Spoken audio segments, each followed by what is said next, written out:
Now there has to be an issue when we're trying to raise women participation in the game, yet no one can be bothered to even review or talk about their equipment.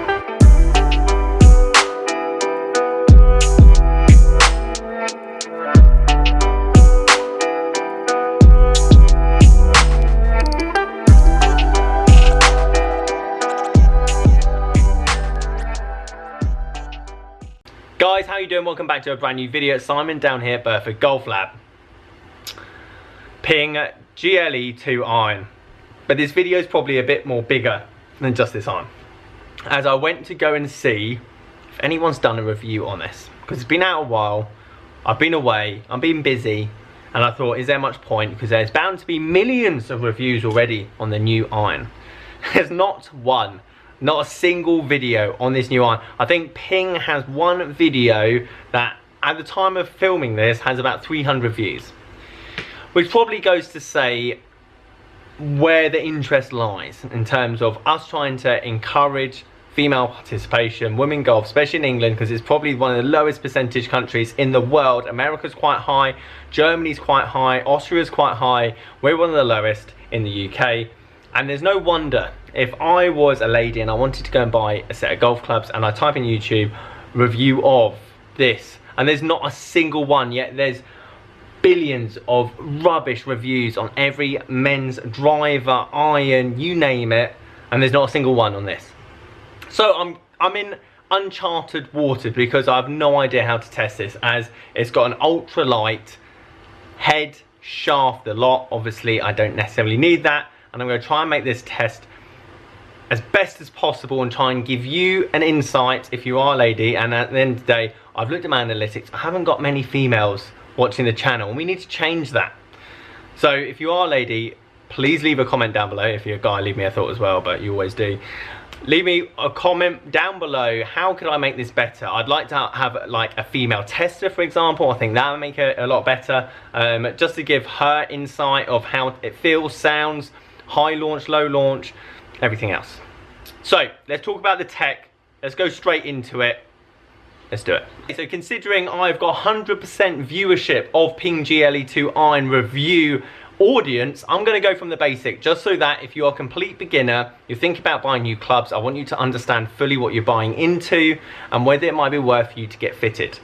Now, if you just started playing golf, just like I've told the rest of my audience, I've always watched my golf stuff or my reviews or whatever, is that play golf for a good couple of months, 3 months, get some practice in, borrow clubs, use a steel set, whatever, just get used to playing. Even if you could get your hands on a graphite shafted, because it's lightweight, it's going to make the game a bit easier. Into this. This is the Ping GLE 2 iron. This is actually currently replacing the GLE, and it's lightweight, it's forgiving, it's high launching. High launching is very important because you want the ball not only to go far, but you also want it to go up in the air and then come down. Just like the GLE, rather than having like a 5 iron in your set or even your 6 iron, you actually have a 6 hybrid. Again, the bigger the head on the way back here, for example, the higher the ball's going to launch. Don't need to know why. Center of gravity, boring stuff. This is obviously improved, so they say, and I'm sure there has. This is obviously improved from the GLE. It's got this light weight in the back, for example. Again, they're looking to basically make this lighter, so obviously you can swing it faster, equaling more ball speed, as well as forgiving. Because this is quite a thick head, it means that if you hit out the toe or the heel, you're not going to lose as much distance. And again, this game is all about averages. You're going to hit good shots, but at the same time you want to make sure your bad shots are just as good. So you might have heard people talking about length and shafts and what does it all mean? Do I really need it? All you need to know is getting fitted for a club that's the right length for you. Now, predominantly if you go and buy or get a normal set of golf clubs like steel set or whatever, they're going to be a bit longer. Ladies come up half an inch shorter than standard, predominantly because ladies tend to be a bit shorter. That's not every lady. However, get fitted, ask your professional at your golf club, do I need standard, ladies? Do I need it slightly longer, slightly shorter, for example? And there's a lot of shafts. However, for ladies, there's not potentially that many. Now, Ping, this GLE comes in light or I'm trying to get it focusing. It's not working, is it? Hey, there we go.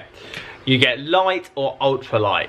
Again, you're not necessarily going to know the difference. However, predominantly, majority of beginner golfers, especially ladies, are just going to need light or ultralight shafts.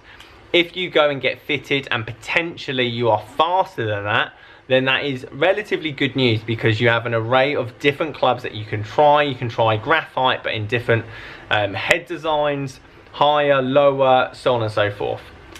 For 90% of beginner lady golfers that have just started the game, these are ideal. Again, if you've just started the game, just like I've said to the majority of my audience, as the majority of men are watching this video, probably switched off now, this is not necessarily much better than last year's. You could get a second-hand set of Ping GLEs for a very good price. Again, you just need to make sure you're getting light or ultralight. Predominantly, if you're hitting it 80 yards with a 7-iron, you need ultralight. And if you're hitting 100 plus with a 7-iron, you need light. That's just a rough guide. Okay, so what we're going to do now is basically hit a few shots from 100 yards into a green. I'm going to try and replicate a slower swing. That's more typical to a lady golfer. However, if you're interested and you want to kind of film or help me do these reviews, then please get in contact. I think that'd be an insight and something new to YouTube. And obviously, I imagine there's quite a few people out there be interested in a female's opinion on this equipment, as much as someone that's been playing this game for a long time and is very much their profession. What I want you to get away from this is basically watching how far the ball rolls after it hits the green. Now, obviously, I hit the ball normally quite far, therefore I can get pretty much anything to stop. So ball speed and launch are the things that create the stopping power. Forget about spin rate. Spin rate helps, as it does help the ball to climb. However, getting the ball to stop is purely down to club head speed and ball speed as well. So getting a lesson, trying to hit the ball a bit harder, further, and there's a lot of things that you can do, especially if you just started the game. It's going to help you to get more control and get you to stop on the green rather than new technology.